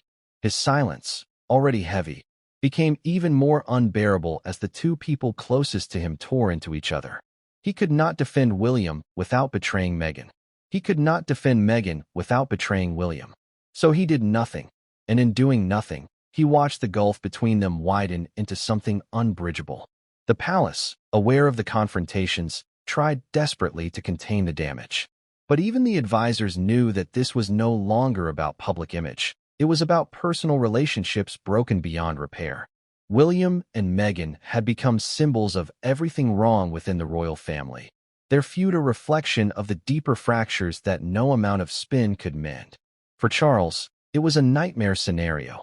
His sons divided, his heir at war with his daughter-in-law, the family fractured at its core. The monarchy had faced scandals before, but never had its unity been so visibly destroyed from within. This chapter ends with William and Meghan locked in opposition, their confrontation more than just an argument. It was the physical embodiment of the monarchy's collapse into personal vendettas and unresolved grief. William's tears may have been for his brother, but his fury was directed at Meghan, and Meghan's defiance only fueled the fire. Between them stood Harry, silent and broken, the man at the center of a storm that showed no sign of ending. The question that lingers is whether the confrontation between William and Meghan was the final blow to an already fractured family, or whether it was the first step toward a reckoning that could no longer be avoided. The monarchy had always survived by controlling its image. From the reign of Henry VIII through Elizabeth II, the crown endured scandal after scandal not because it was free of flaws, but because it understood one unshakable truth: perception was power. The institution could absorb whispers of infidelity, failed marriages, rebellious children, even abdications, so long as the public saw the monarchy as stable, enduring, and somehow above the chaos of ordinary life. But this time, with Harry visibly injured, William openly in tears, and Meghan facing accusations of domestic abuse, the image was crumbling. The monarchy's greatest weapon, its mystique, was slipping away before the eyes of a world that once revered it. Inside palace walls, the fear was palpable. Senior advisors understood the stakes better than anyone. The crown was already under strain in the modern era, criticized for being outdated, for failing to connect with younger generations. King Charles's reign, still in its early years, lacked the unshakable authority that Elizabeth II had embodied. William was supposed to be the hope for the future, the symbol of a new, relatable monarchy. But William's tears, captured and leaked, transformed him from the stoic heir into a grieving brother. What should have been seen as humanizing instead became destabilizing. It raised questions about whether the crown could endure if its future king appeared unable to withstand personal crisis. The public's reaction to the scandal made matters worse. Polls showed declining trust in the monarchy, especially among younger citizens who were already skeptical of its relevance. For them, the sight of bruises on Harry's face and the silence that followed made the monarchy look weak, disconnected, and unwilling to confront uncomfortable truths. Social media amplified this disillusionment, with calls for transparency, accountability, and even whispers that the institution itself had outlived its purpose.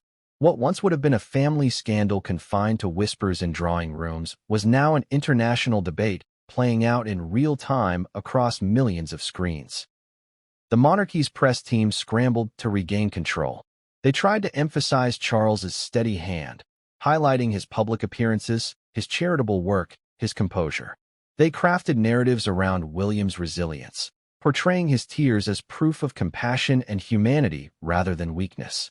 They avoided mentioning Harry and Meghan directly, hoping that silence would suffocate the flames. But the strategy failed. The public was not interested in royal duty or ceremonial events. They wanted answers about Harry. They wanted to know why William was crying, why Harry was injured, and why Meghan was being accused of something so dark. The more the palace avoided the subject, the more the public saw avoidance as guilt. Internationally, the monarchy's image took an even sharper hit. In America, where Harry and Meghan had cultivated their new life, the scandal was framed as a tragic implosion of a love story that had once inspired millions. In the Commonwealth, where debates about severing ties to the crown were already simmering, the crisis added fuel to the fire. Leaders in Caribbean nations that had long questioned their ties to the monarchy now had an additional argument. Why should modern democracies pledge allegiance to an institution so mired in dysfunction and personal scandal?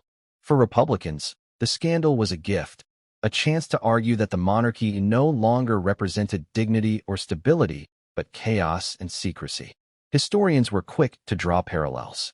They pointed to the abdication crisis of 1936, when Edward VIII gave up the throne for Wallis Simpson, another American woman accused of destabilizing the crown. They pointed to Charles and Diana's divorce, which had once threatened to unravel the monarchy in the eyes of the public. But this time, they argued, the crisis was worse. Edward had chosen love over duty. Charles and Diana's marriage had ended in public bitterness. But Harry and Meghan's scandal was darker. It carried the shadow of violence, the implication of abuse. That was not something the monarchy could easily spin into a narrative of resilience. It was a stain that threatened to linger. For William, the crisis was doubly painful. He knew that the crown he would inherit one day depended on the public's trust, and that trust was now wavering because of his brother's suffering. Every time he appeared in public, he carried not only the weight of his role but the burden of unspoken questions. People cheered him, but their cheers were hollow, their eyes asking silently about Harry. It was an impossible position. How could he lead the monarchy into a new era when the scandal of his own family loomed like a shadow over every speech, every handshake, every smile? The crisis also revealed the monarchy's inability to adapt. In a world where transparency is demanded, the palace still clung to its centuries-old tradition of silence. But silence no longer worked. The media filled the void with speculation, the public filled it with outrage, and social media filled it with memes, jokes, and conspiracy theories. The monarchy's refusal to address the truth only deepened the perception that it was out of touch, incapable of dealing with the realities of modern life. The institution that had once projected strength through stoicism now looked fragile, even cowardly. Critics of the monarchy seized the moment. Newspapers that had once defended the crown began publishing editorials questioning its relevance. Politicians began calling for debates about the monarchy's future. Even among loyalists, there was unease. They still respected the crown, but they could not ignore the human cost. The monarchy, they said, was supposed to embody stability, but what stability was left when its own heirs were locked in bitter feuds, when one was in tears and the other scarred by violence? Meghan's role in the crisis made the monarchy's image even more precarious. For those who despised her, she was the villain who had broken Harry and humiliated William. For those who defended her, she was the scapegoat, a woman of color unfairly targeted by an archaic institution and a hostile press. Either way, the narrative damaged the monarchy. If Meghan was guilty, the monarchy looked complicit in protecting her. If she was innocent, the monarchy looked cruel for failing to shield her from false accusations. It was a no-win situation, and the longer the crisis dragged on, the deeper the damage became. By the end of this chapter in the unfolding story, the monarchy's image was hanging by a thread. What had once been seen as an institution above the fray of ordinary life was now mired in the ugliest of human struggles: violence, betrayal, silence, and grief. The crown no longer looked like a symbol of continuity. It looked like a relic cracking under the weight of modern scrutiny. The question was no longer whether the monarchy would survive this scandal, but whether it could ever regain the mystique it had lost. For once, the palace was not in control of the story, and in that loss of control lay the greatest threat to its survival.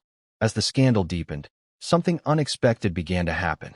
While Meghan faced mounting criticism and the monarchy struggled to preserve its image, the public began to turn their attention toward Harry, not as the rebellious prince who abandoned his family, not as the man who had once been accused of betraying tradition, but as someone who might finally be seen as a victim. For the first time in years, sympathy began to grow around him, cutting through the noise of accusations and family feuds. It was not universal, and it was not without controversy, but it was real. The sight of his injuries, the weight of his silence, and the tears of his brother had humanized him in ways no interview or memoir ever could. The transformation in public perception did not happen overnight. At first, Harry was criticized for saying nothing. His refusal to defend Meghan or acknowledge the truth left people frustrated. But as time passed, the silence took on a different meaning. Instead of being read as avoidance, it began to be understood as the silence of someone caught in a situation too painful to articulate. Survivors of abuse recognized it instantly, and advocacy groups spoke about how common it was for victims to remain quiet out of fear, love, or shame. Suddenly, Harry was no longer just a prince under scrutiny. He was a man whose suffering reflected a struggle shared by countless others. The public response grew louder when advocacy organizations began to use Harry's story as a case study. They emphasized that abuse does not discriminate, that men can be victims just as women can, and that silence should never be mistaken for consent. They pointed out the courage it takes to endure scrutiny while carrying such a burden, and they urged people to offer compassion rather than condemnation.